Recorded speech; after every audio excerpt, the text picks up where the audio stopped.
hakikatin beyanı la ilahe illallah'tır. Kamil eyleyen imanı la ilahe illallah, la ilahe illallah.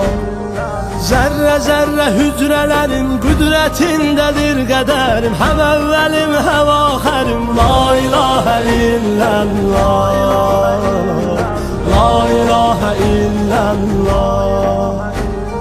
Mezunların duasında, abidlerin ihlasında, yer ile göğün arasında la ilahe illallah, la ilahe illallah. Mezunların duasında, abidlerin ihlasında, yer ile göğün arasında la ilahe illallah, la ilahe illallah.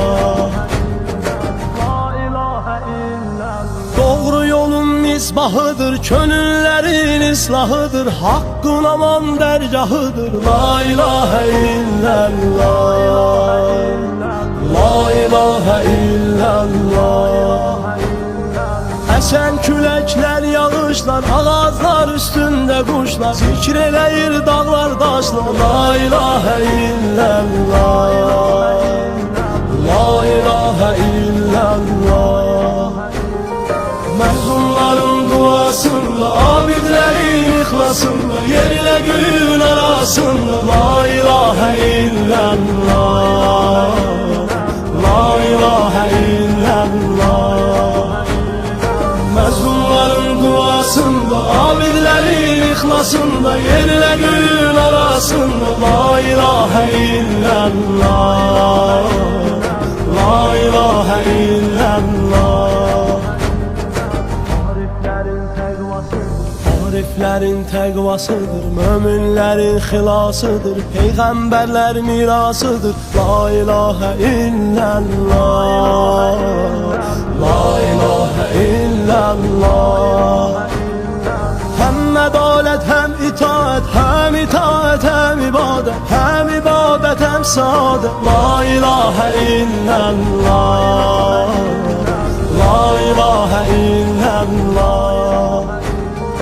Mezunların duasında, abidlerin ihlasında, yer ile göğün arasında la ilahe illallah, la ilahe illallah.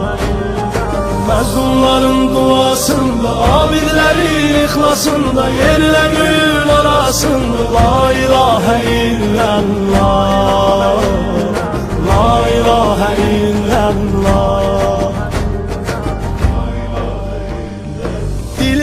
Şirin sedası, gözlerimizin ziyası, ruhun aramlık libası la ilahe illallah, la ilahe illallah. Ey Müslüman ümmetimiz, bölünmesin milletimiz, daim olsun vehdetimiz la ilahe illallah, la ilahe illallah.